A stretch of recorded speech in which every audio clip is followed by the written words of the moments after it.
Hello everybody, welcome back to another video. My name is Molly and this is Good Wellbeing ASMR. So I'm going to be doing a soft spoken video today. As I've said in my previous videos, I'm going to try and keep doing alternate soft spoken and whispering videos. So today, as you can tell, I'm going to be doing a book haul. These are some of my favourite books from my childhood. So currently I'm helping my mum clear out my grandma's old house because unfortunately she passed away at the end of last year. So I'm helping going through some of her possessions, and I actually was keeping quite a few of my old things there. So when I saw these books, before donating them or selling them, I thought it'd be nice to go through a ASMR book haul with them, and just to talk about some of my favourite books from my childhood. So that's what this video is going to be about today. Just before I get into it, as usual, another big thank you to anyone who has recently subscribed or to anyone who's subscribed from the beginning. I really appreciate the support. And thank you for any comments or likes on the videos as well. Sorry for the delay in uploading. I left quite a long time compared to usual. It's because my microphone stopped working, and I had to sort that out. I did try recording via another method, but the quality was so bad I just didn't want to upload it, so I waited until I had sorted my microphone situation out. So that's why it's been a longer break between my last video and this one. Okay, so getting into the main part of the video.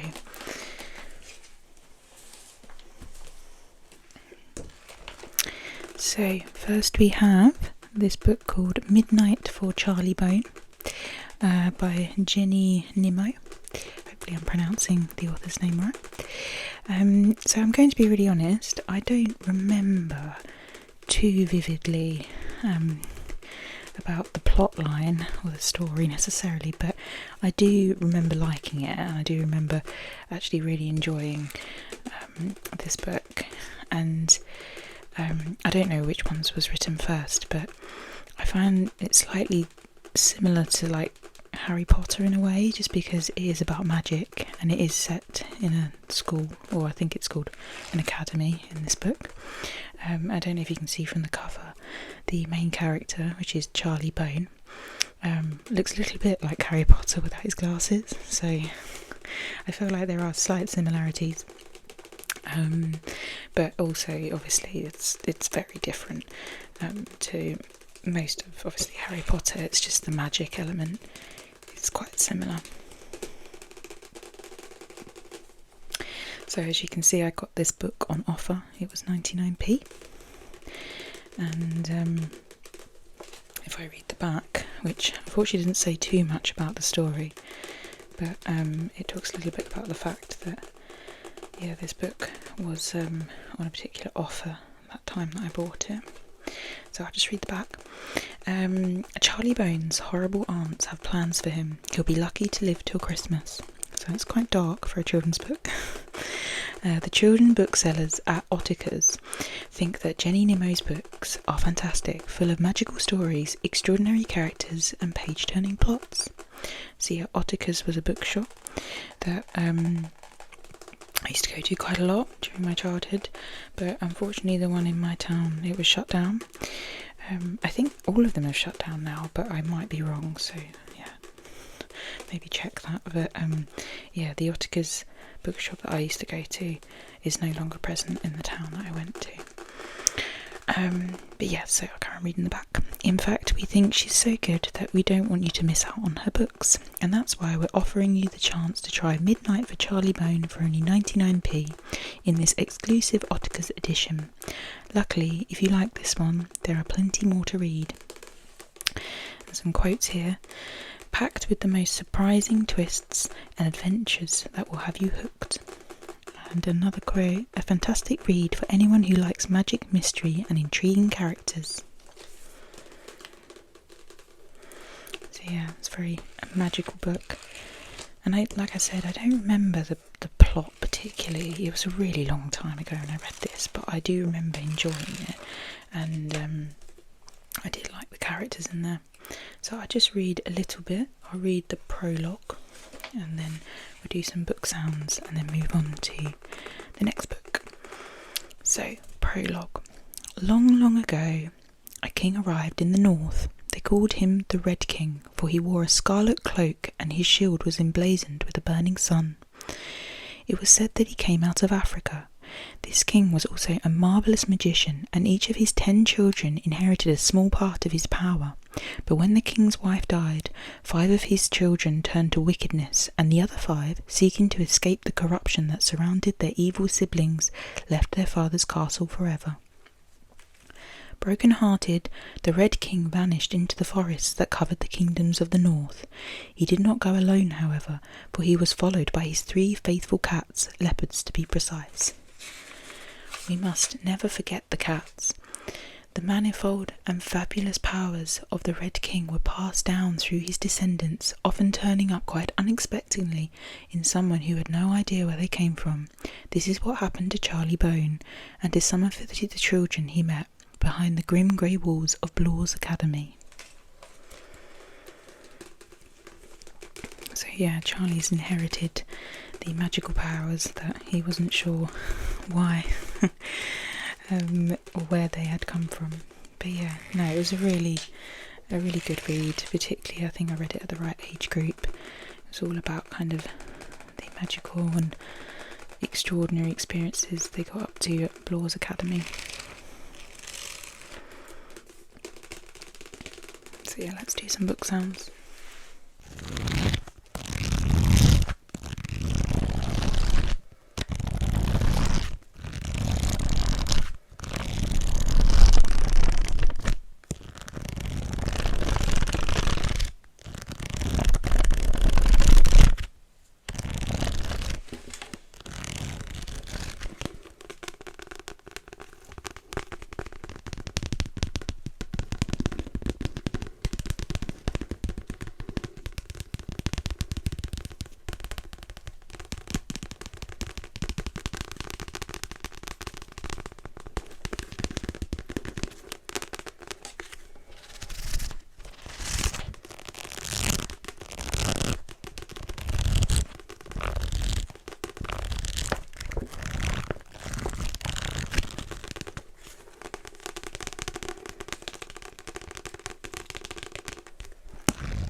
Okay, so that was Midnight for Charlie Bone by Jenny Nimmo.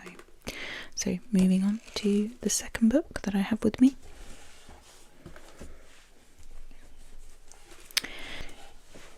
Here we have Lion Boy, The Chase by Zizou Corder. And the quote that's on the front says, "Stunning" by the Daily Express. And it also states here, "Hunting for the truth, running for his life." I do remember these books being really exciting. I think I read the Lion Boy series, because there's more than one. I think this is the second one, but I might be wrong. I think I was a little bit older than when I read the Charlie Bone stories. So I'll read the back of this book. It says, Charlie Ashanti is on the run from an amazing floating circus with 6 homesick, beautiful lions. Charlie has promised to help the lions find their way home, but he has his own problems. His mum and dad have been kidnapped, and Charlie is being hunted down by villains. New friends offer help, but can Charlie and the lions trust them? One thing is for sure, the chase is on. The Independent has done a quote saying, "The novel sparkles with wisdom and wisecracks." And then The Observer has written, "Lion Boy deserves a roar of approval." I think I remember liking this book because of the lions. It's cool. It was a good part of the plot. But yeah, it's about a young boy who has joined the circus, but yeah, he runs away with the lions. And I think he's trying to search for his parents who've been kidnapped. And I do think the cover is really good. I know you shouldn't really judge a book by its cover, but there's a part that we do, especially if, a child. I think I looked at this and liked the picture of the lion. Maybe that's part of it.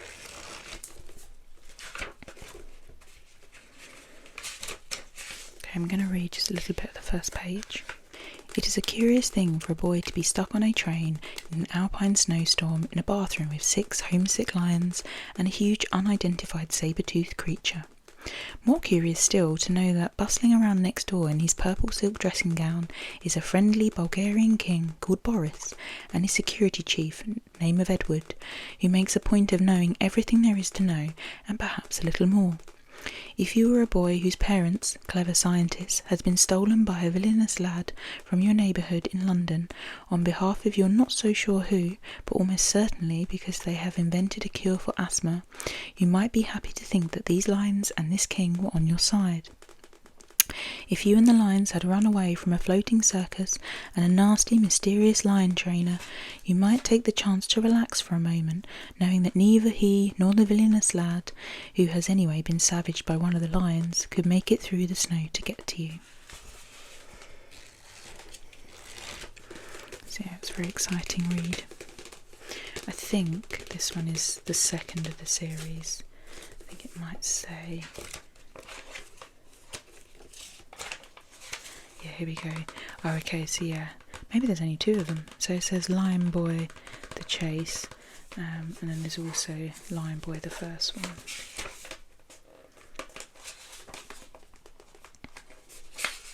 It's Puffin Books.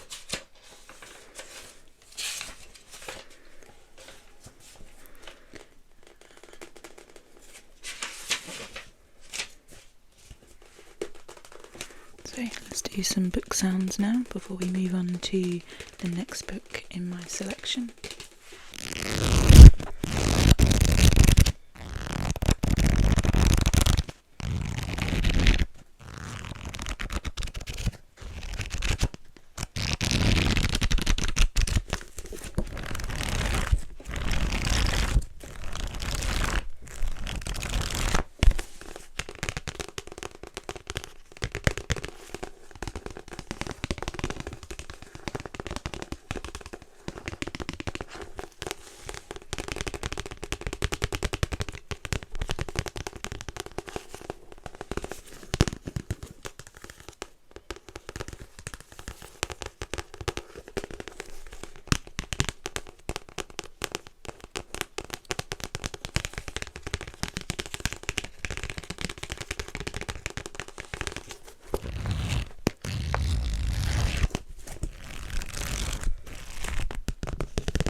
Okay, so that was Lion Boy the Chase by Zuzu Korda. That was the second one in my book haul. So, on to the third, which is Gruesome Grange by Anthony Horowitz. So, Anthony Horowitz is quite a well-known author. He wrote Stormbreaker, which turned into a movie. So yeah, I think he's quite well-known. But yeah, I remember, again, loving this book when I was younger, but again, my memory isn't great when it comes to like specific areas of the plot of the book, because I was a child when I read it. But yeah, I read a bit of the back. So, new pupils are made to sign their names in blood. The assistant headmaster has no reflection. The French teacher disappears when there's a full moon. Gruesome Grange, David Eliot's new school, is a very weird place indeed. I think it's another similar one to like, Charlie Bone and Harry Potter, where there's a bit of like magical or fantasy element set in a school. But yeah, I mean, this one is meant to be, a bit of a comedy. So it says here from the Young Telegraph, one of the funniest books of the year. And then Books for Keeps, done a quote saying, hilarious, speeds along at full tilt from page 1. So I think it's maybe more funny than scary. I can't remember finding it particularly funny. But as I said, it was a very long time ago. I mean, I was very young.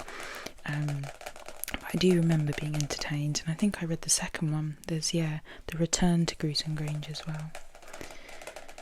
Yeah, let's just have a bit of a read, and then we'll do some more book sounds.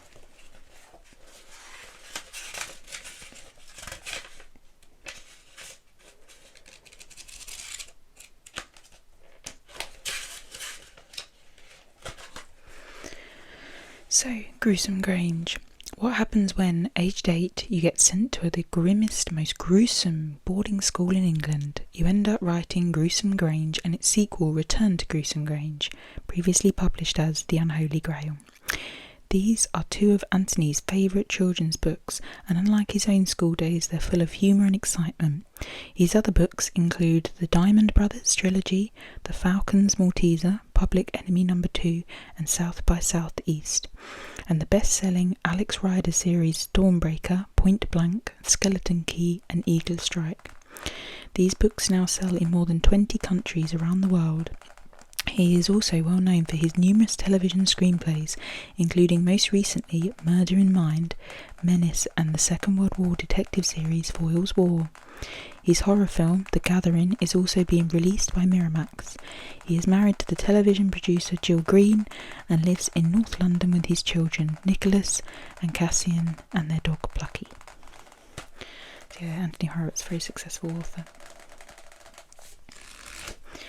As we can see, it was £4.99 when I got it. Most books were. I think Lion Boy was also, £4.99. So this was quite a few years ago now. Books tend to be a bit more expensive now. But yeah, I thought the cover was really cool. Gruesome Grange. Yeah, it's kind of quite Halloween-like, isn't it? Okay, and it's quite a short book, to be fair. But again, when I was younger, I used to take ages to read books. 155 pages. Okay, let's do a little bit of some book sounds and then we'll move on.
So that was Gruesome Grange by Anthony Horowitz.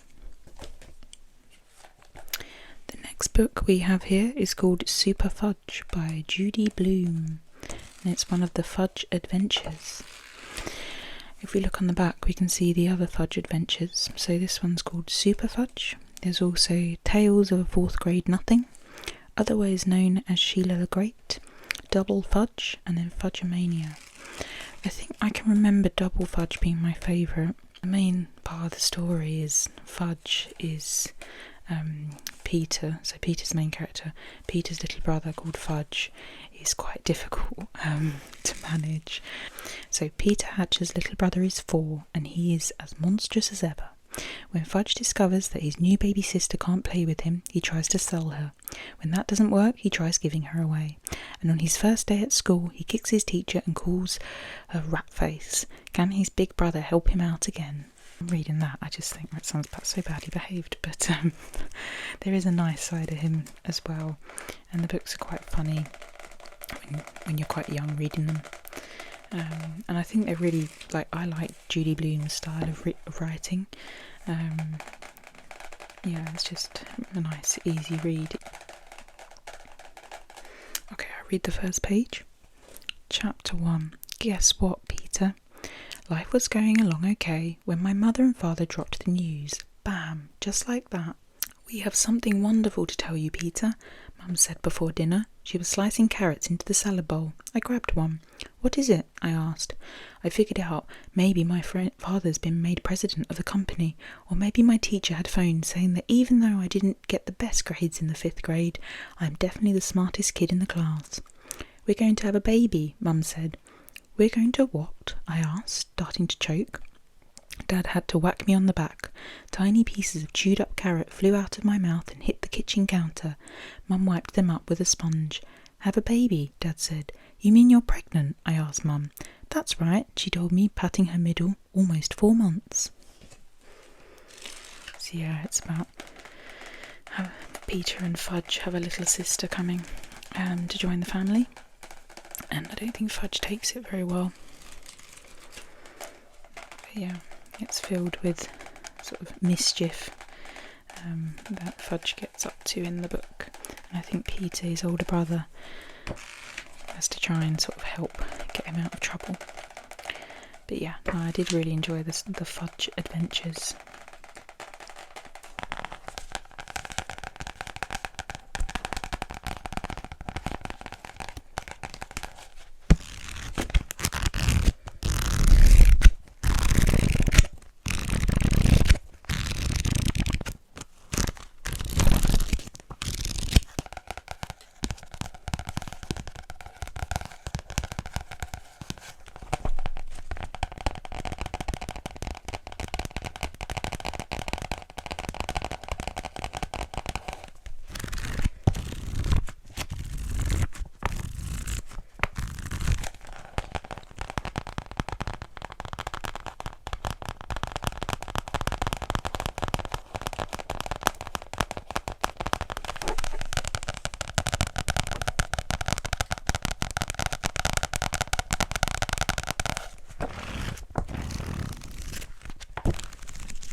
Okay, so that was Super Fudge by Judy Blume.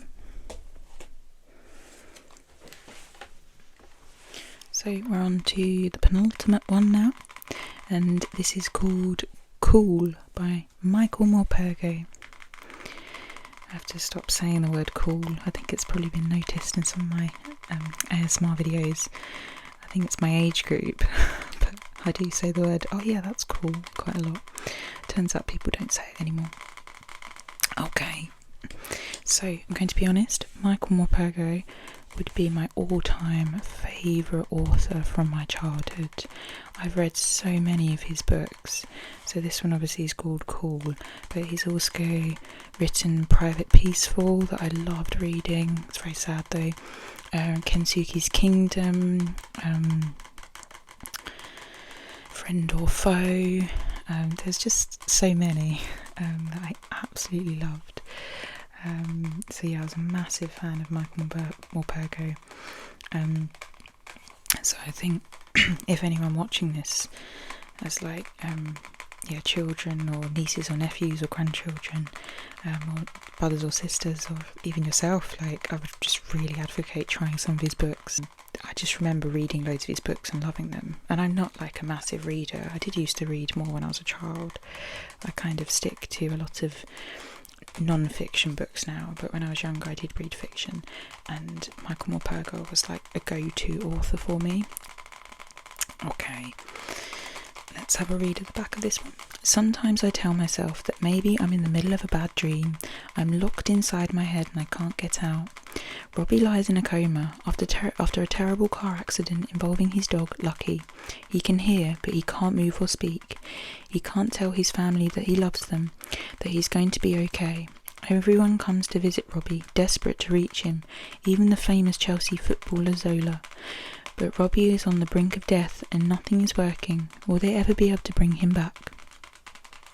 And the Guardian's put the quote, absorbing and satisfying with a real story at its heart. Yeah, this was another book, £4.99. That seemed to be the cost of books back then. It's quite a sad story. You feel quite sorry for the main character.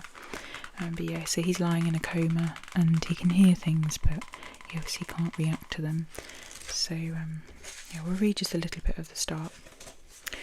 Chapter 1. I think a lot about Lucky. I wish I didn't, because Lucky's dead. It makes me so sad. It was me that chose his name too, but Lucky turned out to be not so lucky after all. I want to cry, but I can't. What's worse is I don't know why I can't cry. I just can't. Sometimes I tell myself that maybe I'm in the middle of a bad dream, a terrible nightmare, that soon I'll wake up and Lucky will be alive and everything will be just as it was. But dreams and nightmares only end when you wake up, and I can't wake up. I try. So yeah, nice short story, but I'd say it's worth a read. Again, I'm not too sure what age group it's aimed at, but I think I read it when I was in junior school, so probably around like age 9, I think, maybe age 10, hard to know. I mean, the actual reading I don't think it's that difficult, but I think it's whether, depending on the age group, whether it the story's understood, but to be honest, even a young adult might find it a good read. So yeah, I'd really recommend. It's got some nice pictures in as well, just to sort of help. I always think having some illustrations is a good thing, isn't it, when it's for younger readers.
So, moving on to the final book that I have here today.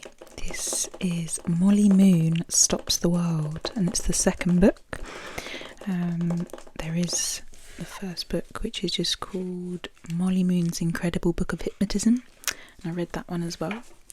So, I think part of the reason that I loved this book as a child was because it was called Molly Moon, and obviously my name's Molly, so I started reading the first book when I was in year 3, so I remember reading it with my mum because I was finding it quite hard. So I was around 8 years old when I read the first one, and then I started reading this one I think when I was year 6. I was probably like 10 years old.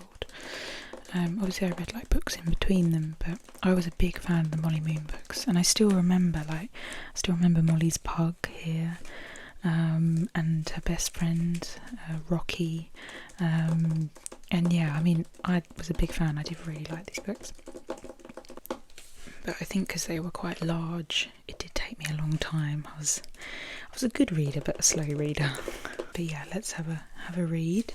So this one's a hardback, so hopefully making slightly different sounds than the paperbacks that I had. Molly Moon is an orphan with dazzling hypnotic powers. She can make anyone do anything she wants to. But when she is asked to investigate the sinister activities of an American billionaire, Molly finds herself up against a deadly opponent. Primo Cell is a master hypnotist who secretly controls the minds of Hollywood's biggest stars, and when Molly, Rocky and Petula, the pug, meet him at the Oscars, they make some astonishing discoveries. Can Molly's mesmerising eyes stop the most dangerous man in the world? And yeah, it's the sequel to Molly Moon's Hypnotic Book of Hypnotism.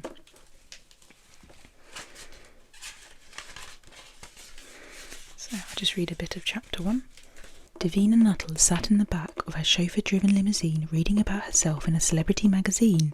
Her chubby face, surrounded by posters of all the films and shows she's already starred in, smiled out from the page. Child superstar Davina Nuttall, she read, is back on Broadway in the hit show Stars on Mars.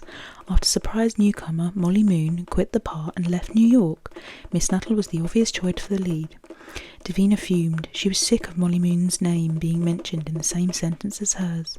"Stop at the ice cream parlour on Madison," she snapped at the driver. He nodded and negotiated his way across 4 lanes of noisy New York traffic. Davina was feeling particularly rattled.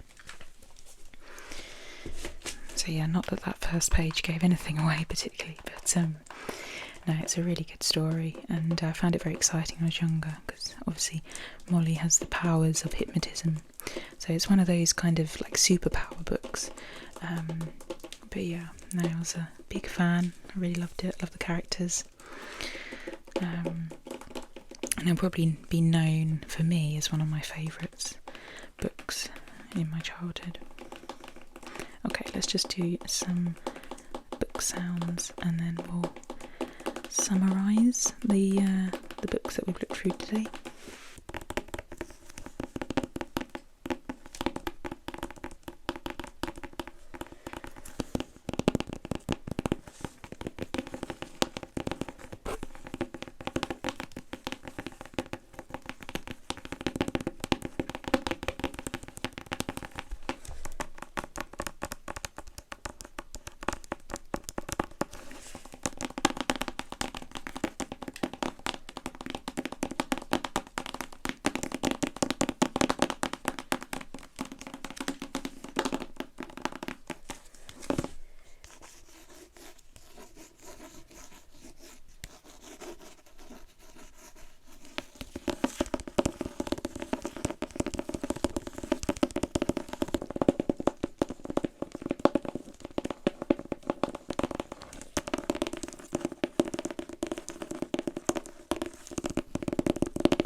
Okay, so that was Molly Moon Stops the World by Georgia Bing. So here we have all of the books. I'm going to be honest, I think the Molly Moon and the Michael Morpurgo Call were probably my favourite out of this selection, but obviously I did read them a long time ago. But yeah, no, thank you everybody for watching. I really hope it's been entertaining or relaxing. Hopefully, potentially it's helped you get some tingles. But yeah, thank you again to anybody who subscribed, liked and commented on any of my videos. I hope everyone has a lovely rest of their day, evening and night, and I'll see you on the next video. Bye everybody, bye.